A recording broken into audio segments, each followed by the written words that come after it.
That's an important point. Sachin, जब आप सांसद बन के आए थे, बहुत कम उम्र थी, मुझे याद है, और हम लोग मिलते थे पार्लियामेंट में, सब दोस्त यार थे आपके कांग्रेस पार्टी के। अब वो हिंदी फिल्मों का गाना है, बिछड़े सब बारी बारी, अभी सब बिछड़ गए हैं। कैसा अकेला महसूस करते हैं आप कांग्रेस में? दो बात बोलना चाहता हूं। आपने कहा बहुत पहले आप सांसद बने थे, आप मुझे जताना चाहते हो कि मेरी उम्र बढ़ रही है। हाँ। लेकिन अभिज्ञान आपके साथ साथ बढ़ रही है। हाँ, मेरी भी तो बढ़ रही है, मैं तो उसको एक्सेप्ट कर रहा हूँ। और जब हमने पहली बार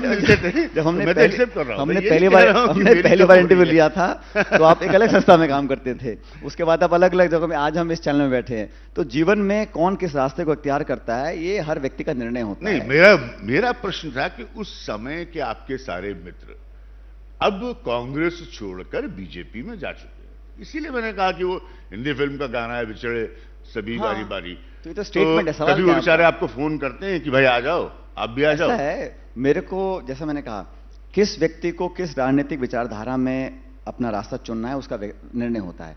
व्यक्तिगत संबंध किसी से हो या ना हो, लेकिन पॉलिटिकल निर्णय, क्योंकि one has to live with himself, वो निर्णय खुद के होते हैं। आपको कहां जाना है, क्या करना है, और अंत में समय और जनता तय करती है कि निर्णय सही था गलत था।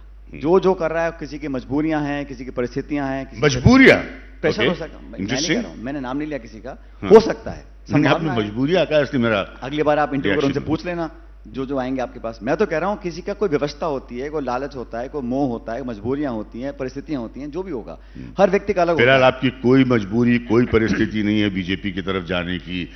मैं जिस पार्टी में काम कर रहा हूं अभिज्ञान जी, पिछले 22-23 साल से, मुझे भी पार्टी में काम करते काफी समय हो गया, और मैं जहां हूं, मैं चाहता हूं कि मैं पूरी निष्ठा और ताकत से काम करूं, क्योंकि मुझे लगता है कि इस देश में, पैन इंडिया, पूरे देश में अगर कोई ऐसी पॉलिटिकल पार्टी है जो सैद्धांतिक तौर पर और संगठनात्मक तौर पर भाजपा को चुनौती दे सकती है, और हमारे जितने अलाइज हैं अलग अलग स्टेट्स में, सबका अलग अलग रोल है, महत्व, इंपॉर्टेंस है, लेकिन नेशनल लेवल पर, पैन इंडिया लेवल पर अगर कोई भाजपा को चुनौती दे सकता है तो सिर्फ कांग्रेस पार्टी दे सकती है।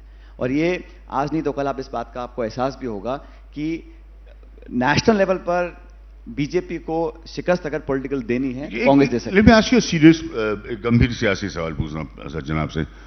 एक चीज जरूर नजर आती कि फ्लैशेस में कांग्रेस की गतिविधियां नजर आती हैं, फ्लैशेस में कांग्रेस का मूवमेंट नजर आता है, फ्लैशेस में ऐसे लगता है कि 2-3 महीने के लिए बड़ी सक्रिय हो गई कांग्रेस, अब चुनौती देने को तैयार है, और फिर एकदम से वो खुद ही अपना मोमेंटम खो देती है, वो खुद ही एक डिप में चली जाती है। Is there a consistency problem? मतलब कि वो बनाए नहीं रख पाती अगर वो कोई मोमेंटम क्रिएट भी करती है अपने लिए, और अब कोई वक्त तो है नहीं, मतलब चुनाव तो मैं फिर कह रहा हूं, क्योंकि आज हम विपक्ष में हैं तो आप ज्यादा अधिकार से आलोचना कर सकते हो, ठीक है, लेकिन मुझे लगता है कि थोड़ा बहुत रोल इसमें परसेप्शन का भी है, क्योंकि हम वही काम करें, आप जितना दिखाओ उतना लोग देखेंगे।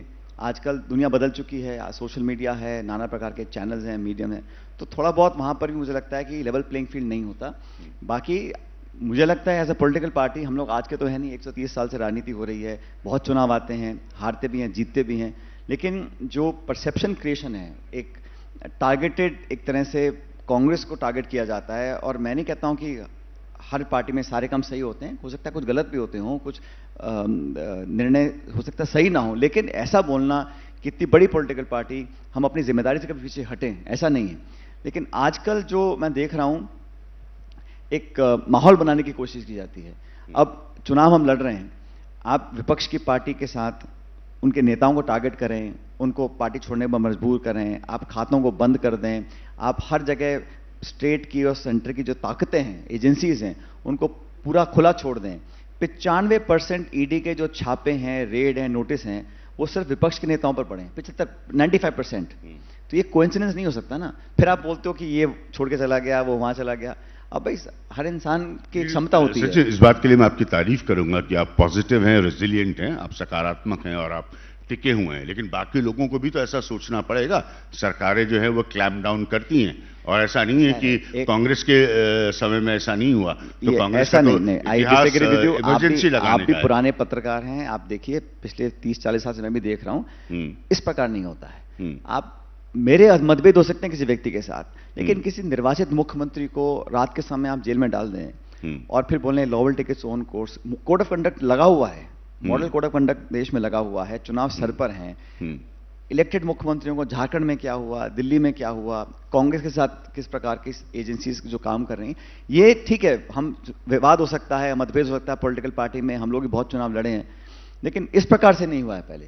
ये एक लंबी मतलब ऐतिहासिक बहस का विषय है। मतलब बहुत कुछ मैं इंदिरा गांधी के ज़माने की घटनाओं को कोट कर सकता हूं, उसके बाद की घटनाओं को कोट कर सकता हूं, बट एक लंबी चीज़ होगी।